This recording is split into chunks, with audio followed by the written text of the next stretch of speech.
안녕하세요. 도미안 교수입니다. 오늘은 매우 특별한 주제를 다루려고 합니다.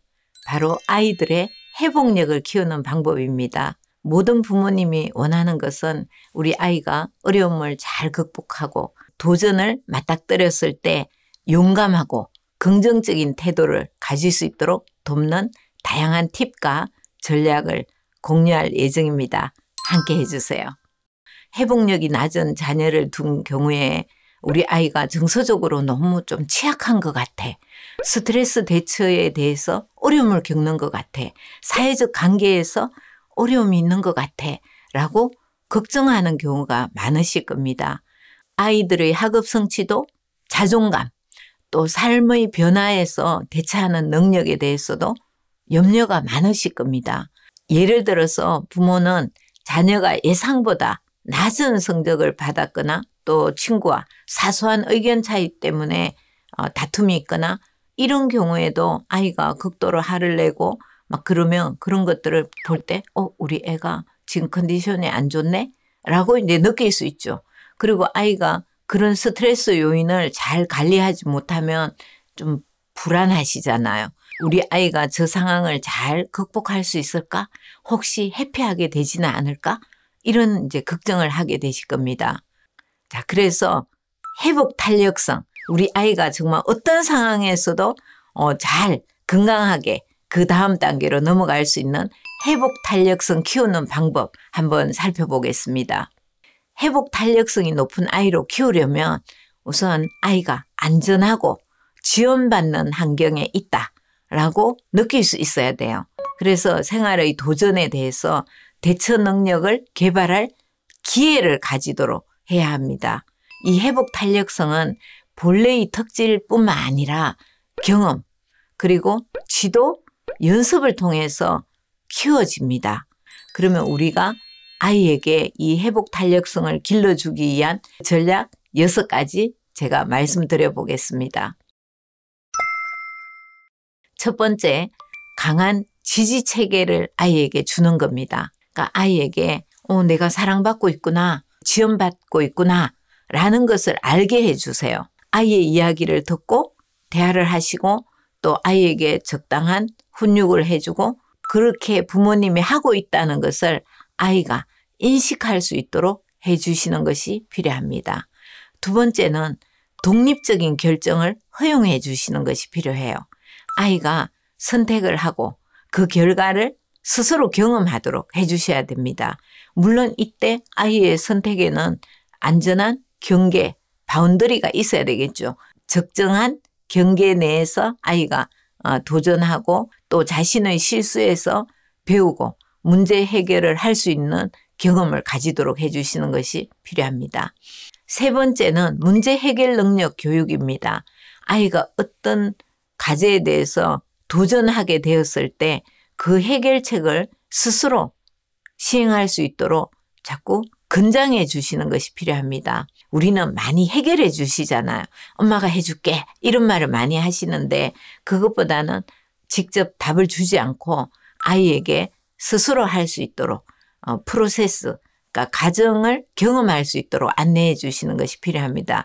이것은 제가 늘 말씀드리는 코칭 질문법, 경첩, 인접 이런 것들을 통해서 아이가 스스로 해결책을 찾아갈 수 있도록 해주는 거죠. 네 번째는 도전에 서서히 노출하는 것이 좋습니다. 아이들은 다양한 어려움을 겪게 됩니다.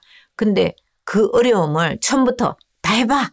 그냥 갑자기 이렇게 쏙 물에 빠뜨리면 아이가 준비가 안 돼 있는데 굉장히 두려움을 느끼게 되겠죠. 그래서 조금씩 점진적으로 도전에 노출시켜서 아이가 회복 탄력성을 키울 수 있도록 그렇게 해주시는 것이 필요합니다. 다섯 번째는 정서 지원입니다.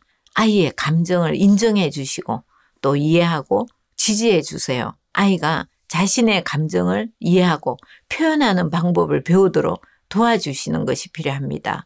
그리고 여섯 번째는 모델링 해주시는 겁니다. 부모나 보호자의 행동은 아이에게 정말 중요한 교훈이 되죠.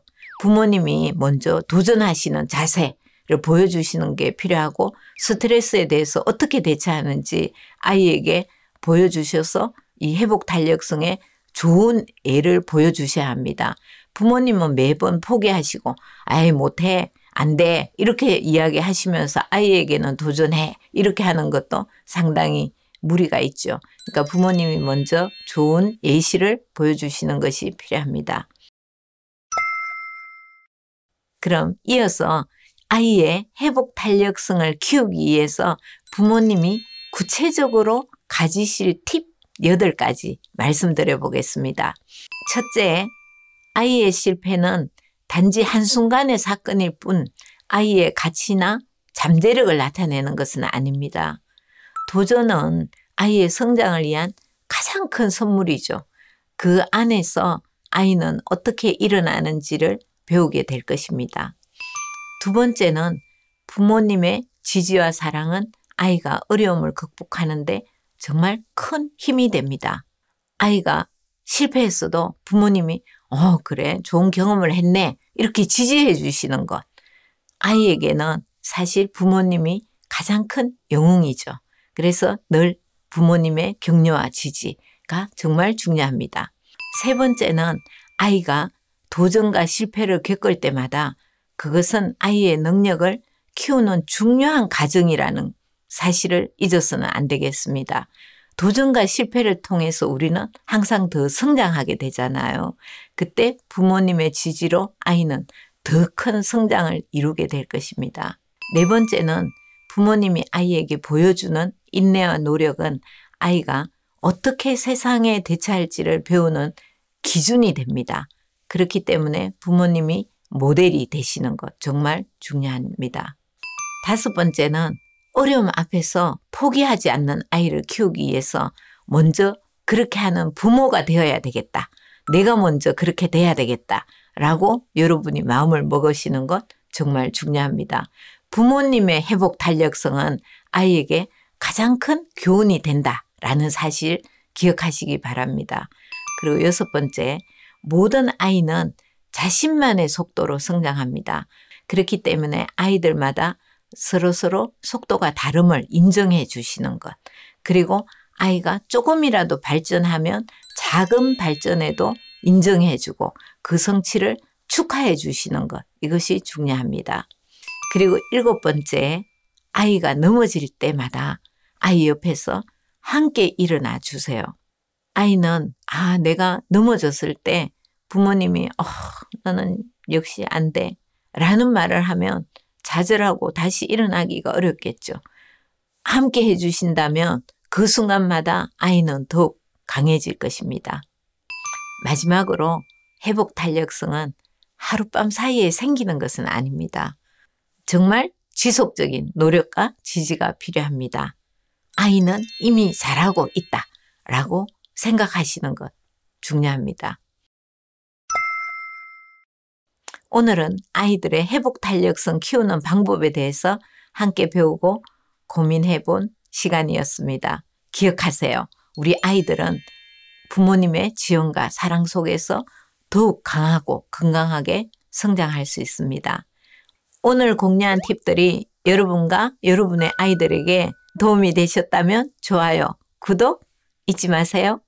오늘 또 마음 키움 코치 도미안 교수였습니다. 감사합니다.